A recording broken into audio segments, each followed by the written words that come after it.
మద్యం మత్తుగా గమ్మత్తుగా మనిషిని మాయాలోకంలోకి తీసుకెళ్తుంది. ఆపై ఇంటిని ఒంటిని గుల్లచేసి మనిషిని శారీరకంగా మానసికంగా నిర్వీర్యం చేస్తుంది. ఒక్క మాటలో చెప్పాలంటే మన ఆరోగ్యానికి మొదటి శత్రువు మద్యమే. మన శరీరంలోని చాలా అవయవాల పాలిట మద్యమే పెద్ద విలన్. ముఖ్యంగా మనకు ప్రాణాధారమైన కాలేయానికి మద్యం అనేది నిజంగా కాలకూట విషమే. మద్యపానం మూలంగా కాలేయం క్రమంగా దెబ్బతినిపోతూ చివరికి మనిషిని ఏకంగా మృత్యుముఖంలోకి తీసుకెళ్తుంది. మద్యపానం అలవాటు కాలేయాన్ని ఎలా దెబ్బతీస్తుందో ఇప్పుడు తెలుసుకుందాం.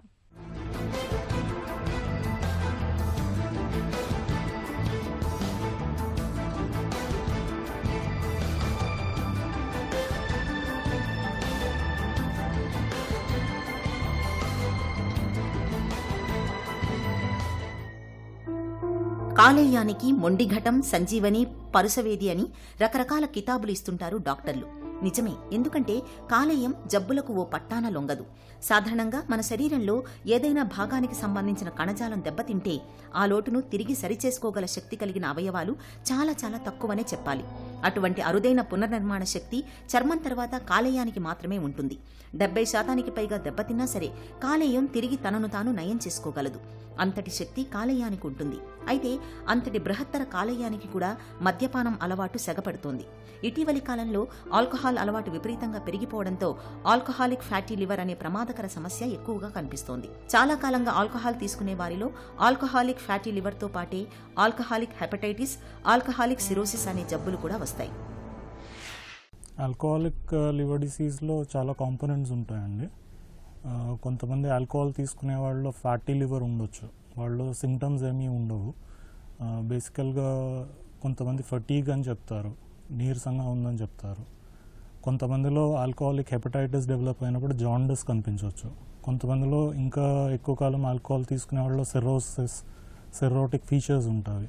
దాని తర్వాత కొంతమందిలో ఆ సిరోసిస్ క్యాన్సర్గా ప్రోగ్రెస్ అయ్యి లివర్ క్యాన్సర్కి సంబంధించిన ఫీచర్స్ అన్నీ కనిపిస్తాయి. ఈ అన్ని కాంపోనెంట్స్ ఆల్కహాలిక్ లివర్ డిసీజ్లో మేనిఫెస్టేషన్స్ అండి.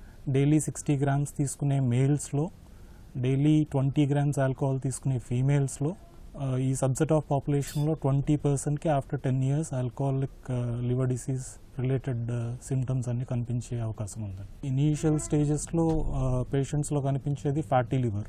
ఫ్యాటీ లివర్కి సిమ్టమ్స్ అనేది ఏమీ ఉండకపోవచ్చు. కొంతమందికి రైట్ సైడ్ అబ్డామిన్లో పై భాగంలో కొంచెం మైల్డ్ పెయిన్ ఉంటుంది, కొంతమందికి ఫటీగ్ ఉంటుంది, కొంతమందికి బాగా నీరసం, ఏ పని చేయటానికి ఇష్టపడకపోవటం, బద్ధకం, ఇలాంటివన్నీ కనిపిస్తాయి. అది ప్రోగ్రెస్ అయ్యే కొలది నెక్స్ట్ ఆల్కహాలిక్ హెపటైటిస్. ఆ ఫ్యాటీ లివర్ ఉన్నప్పుడు పేషెంట్ కంటిన్యూడ్ ఆల్కహాల్ అబ్యూస్ ఉన్నప్పుడు యూజువల్గా కొంతమందిలో జాండస్ కనిపిస్తుంది. ఆ జాండస్ వేరీస్ ఇన్ సివియారిటీ. కొంతమందిలో మైల్డ్ జాండస్ ఉండొచ్చు, కొంతమందిలో ప్రోగ్రెసివ్ జాండస్ ఉండొచ్చు, కొంతమందిలో సివియర్ జాండస్ ఉంటుంది. ఆ జాండస్లో మళ్ళీ కళ్ళు కింద పచ్చగా కనిపించటం, యూరిన్లో పచ్చగా ఉండటం, మోషన్ ఏమో తెల్లబడటం, ఇవన్నీ కనిపిస్తాయి.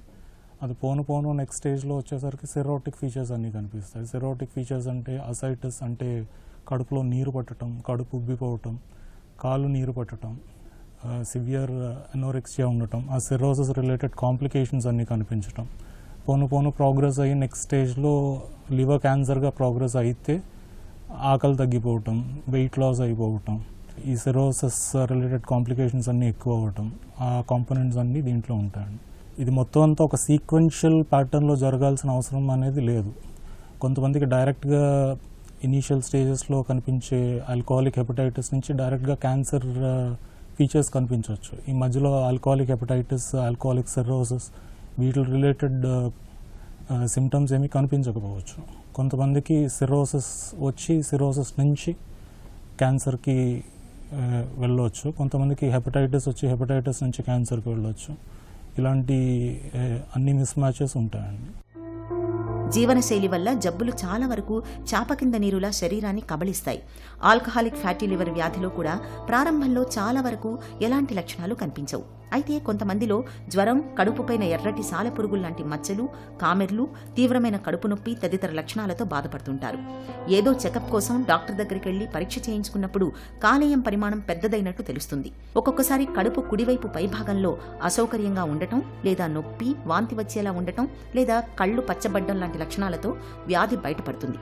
కాలేయం పనితీరు పరీక్ష, lipid profile, ultrasound scanning, serum uric acid లాంటి మౌలిక పరీక్షల ద్వారా వ్యాధిని నిర్ధారణ చేసుకోవచ్చు. బేసికలీ ట్రీట్మెంట్ అంటే అబ్స్టినెన్స్ అండి. ఆల్కహాలిక్ లివర్ డిసీజ్ ఉన్న పేషెంట్స్ ఆల్కహాల్ తీసుకోవటం ఆపేస్తే లివర్ దానికది రికవర్ అవ్వటం స్టార్ట్ అవుతుంది. అన్లెస్ ద పేషెంట్కి సిర్రోసిస్, ఇర్రివర్సిబుల్ సిర్రోసిస్ ఉంటే తప్ప దానికి ముందున్న అన్ని స్టేజెస్లోని ఆల్కహాల్ ఆపేస్తే లివర్ సిగ్నిఫికెంట్గా దానికది ఇంప్రూవ్ అవుతుంది, దానికది రికవర్ అవుతుంది. నెక్స్ట్ కాంపోనెంట్ వచ్చి వాళ్ళ న్యూట్రిషన్ ఇంప్రూవ్ చేయాలి. ఈ సిర్రోసిస్ ఉన్న పేషెంట్స్కి, హెపటైటిస్ ఉన్న పేషెంట్స్కి న్యూట్రిషనల్ సపోర్ట్ లేకపోతే లివర్ రికవరీ అనేది చాలా డిలేడ్ ఉంటుంది, చాలా కాంప్లికేటెడ్ ఉంటుంది. సో బేసికల్లీ వాళ్ళ న్యూట్రిషన్ ఇంప్రూవ్ చేయటం అనేది మోస్ట్ ఇంపార్టెంట్. దాని తర్వాత హెపటైటిస్ ఉన్న పేషెంట్స్కి, జాండిస్ ఉన్న పేషెంట్స్కి మెయిన్ కాంపోనెంట్ ఆఫ్ ట్రీట్మెంట్, ఇంకొక ట్రీట్మెంట్ ఏంటంటే స్టీరాయిడ్స్ ఇస్తాము. ఆ స్టీరాయిడ్స్ ఇచ్చే సబ్సెట్ ఆఫ్ పేషెంట్స్ పర్టికులర్గా ఐడెంటిఫై చేసుకోవాలి. ఇన్ఫెక్షన్ ఉన్న పేషెంట్కి స్టీరాయిడ్ ఇవ్వలేము. అలాగే వేరే కాంప్లికేషన్స్ ఉన్న పేషెంట్స్కి స్టీరాయిడ్స్ ఇవ్వకూడని పేషెంట్స్కి స్టీరాయిడ్స్ ఇస్తే అది డెట్రిమెంటల్ అవుతుంది. దానివల్ల ఉపయోగం ఉండదు, హాని ఎక్కువ జరుగుతుంది. సో అలాంటి హాని ఎక్కువ జరిగే సబ్సెట్ ఆఫ్ పేషెంట్స్లో పెంటాక్సిఫిలిన్ అని ఒక డ్రగ్ ఉంటుంది.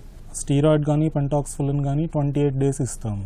స్టీరాయిడ్ ఇచ్చినప్పుడు ఫస్ట్ 1 week తర్వాత వాళ్ళ జనరల్ కండిషన్ చూసి లిలీ మోడల్ స్కోర్ క్యాల్కులేట్ చేస్తాము. అది ఇంప్రూవ్మెంట్ ఉంటేనే స్టీరాయిడ్ కంటిన్యూ చేస్తాము. మద్యపాన అలవాటు సర్వసాధారణంగా ఫంక్షన్లలోనూ, పార్టీలో మిత్రులతోనూ, బంధువులతోనూ మొదలవుతుంది. మెల్లగా అది అలవాటుగా మారి ఆపై ఓ పట్టాన వదలని వ్యసనంగా తయారవుతుంది.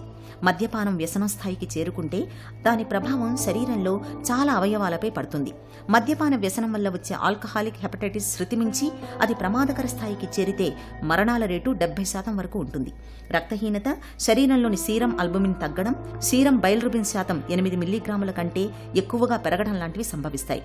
కడుపులో నీరు చేరడం, ఆహార నాళం ద్వారా రక్తస్రావం కావడం, మెదడు మందగించి స్పృహ కోల్పోవడం, తరువాత హెపాటిక్ కోమాకు గురి కావడం లాంటి ప్రాణాంతక దుష్పరిణామాలుంటాయి.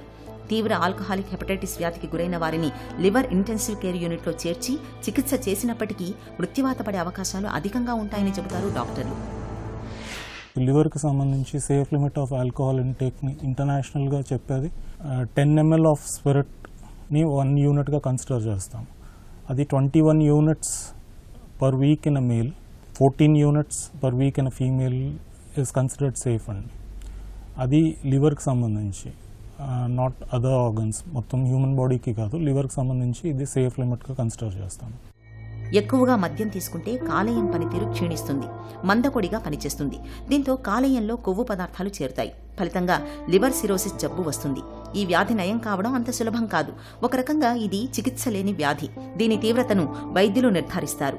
డాక్టర్ పర్యవేక్షణలో మద్యం పూర్తిగా మానేస్తే, తగిన మందులు తీసుకుంటే కాలేయం మరింత పాడుగాకుండా ఉంటుంది. కానీ పూర్తిగా పాడైపోయిన స్థితిలో వైద్యులు కూడా ఏమీ చేయలేకపోవచ్చు. ఇలాంటి వారికి కాలేయ మార్పిడి ఎంతవరకు సాధ్యమన్నది రోగి పరిస్థితిని పరీక్షించాక డాక్టర్లు నిర్ధారిస్తారు. లివర్ సిరోసిస్ మరింత తీవ్రమైతే లివర్ క్యాన్సర్కు దారితీస్తుంది. ఒక అంచనా ప్రకారం సిరోసిస్ సోకిన వారిలో 30% మంది దీని బారిన పడుతున్నారు. ఇది ప్రాణాంతక పరిణామం. అందుకే ముందు నుండే మద్యం జోలికి వెళ్లకపోవడం మంచిది.